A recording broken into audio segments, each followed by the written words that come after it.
ఒంటి మీద బట్ట కట్టుకున్నంత వరకే అందం. నువ్వు సూపర్‌గా ఉన్నావు, స్మార్ట్‌గా ఉన్నావు, బ్యూటీగా ఉన్నావు అని చెప్పేది. బట్టలేమి లేకుండా ఒకరోజు కనబడితే గనక తర్వాత అసహ్యించుకుంటాం తప్పించి మనకేం అందంగా కనబడరు. రష్యా, చైనా ఈ వామపక్ష భావజాలిక దేశాల స్పెషాలిటీ కూడా అట్లాగే ఉంటుంది. యుఎస్ఎస్ఆర్ అంటే అది అద్భుతం. రష్యాని చూసి నేర్చుకోవాలి మనకంటూ ఇదివరకు గోడల మీద రాతలు ఉండేవి మా చిన్నప్పుడు. యుఎస్ఎస్ఆర్ అంటే అమెరికాకి కూడా ఉచ్చపోయించే దేశం అంటూ మాతో పాటు సహచర విద్యార్థులు మాకు చెప్తూ ఉండేవాళ్ళు. మేము అప్పుడు చాలా గ్రేట్‌గా ఫీల్ అయ్యేవాళ్ళం. రష్యా అనేది చాలా గొప్ప దేశం, అది భారతదేశానికి మిత్ర దేశం అన్నటువంటి. తర్వాత చూస్తే యుఎస్ఎస్ఆర్ కాస్త మొక్క చెక్కలైపోయింది 1992లో. మేము స్కూల్ దశ నుంచి డిగ్రీ చదువుకునే టైంకి వచ్చేటప్పటికి ఇది జరిగింది. అప్పుడు అసలు రష్యా పతనం ఏంటి, ఎందుకు జరిగింది అంటే ఈ కమ్యూనిస్ట్ ఐడియాలజీనే దానికి పెద్ద పతనమైంది. తిండి, బట్ట, వస్తువు మేము కల్పిస్తామంటే ఓకే అని చెప్పేసి పనిలో బద్ధకం ఏర్పడింది. ఆ పైన పనిలో శక్తివంతం తగ్గింది. దాని ఇంపాక్ట్ అక్కడ నష్టపోయింది. అదే అమెరికానే పెట్టుబడిదారీ దేశం. ప్రభుత్వ, ప్రైవేట్ రంగాలు 2 ఉన్నాయి, అది బాగుపడింది. యుఎస్ఎస్ఆర్ మొక్క చెక్కలయ్యి వివిధ దేశాల కిందకి వెళ్ళిపోయింది.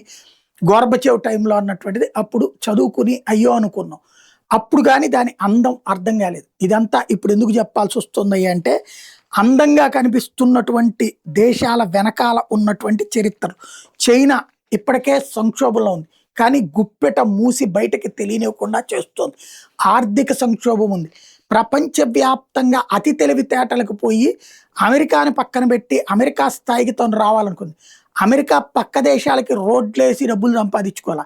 అమెరికా తెలివిగా ఏ దేశానికి ఆ దేశపు అవసరాలను అడ్డు పెట్టుకుని డబ్బులు సంపాదించు.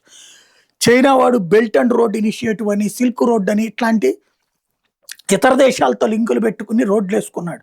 దానికోసం కోట్లకి కోట్లు, లక్షల కోట్ల రూపాయలు ఖర్చు పెట్టాడు.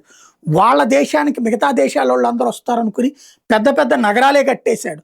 అక్కడ కోట్లకు లక్షల బిల్డింగులు కట్టేశారు అక్కడ కోట్ల రూపాయలతో. తీరా చూస్తే అక్కడికి వచ్చే జనం లేక డెత్ సిటీలుగా మారిపోయినటువంటి పరిస్థితి ఉంది. వీటన్నిటి ఇంపాక్టు అక్కడ ఆర్థిక సంక్షోభం ఏర్పడి ఉంది. రెండో పక్కన అక్కడ పరిశ్రమలు చాలా పెద్ద ఎత్తున ఇతర దేశాలకి బదిలీ అయి వెళ్ళినాయి ఈ కరోనా తర్వాతన. ఆ ఇంపాక్ట్ కారణంగా అక్కడ ఉద్యోగ ఉపాధి అవకాశాలు తగ్గినాయి. వీటన్నిటి పరిణామాల్ని దాచేస్తా కథలు నడుపుతున్న చైనా యొక్క జీతాలు కూడా చెల్లించలేక ప్రజలకి సంబంధించి బ్యాంకుల్లో దాచుకున్న డబ్బుల్ని వాడేస్తే చివరికి ప్రజల డబ్బులు ప్రజలు డ్రా చేసుకోవడానికి అవకాశం లేకపోతే ఇళ్లకి కిస్తులు కట్టలేక ఇళ్లకిచ్చే ఏది తాము కొనుక్కున్నటువంటి ఫ్లాట్లను వదిలేసినటువంటి ప్రజలు ఉన్నారు.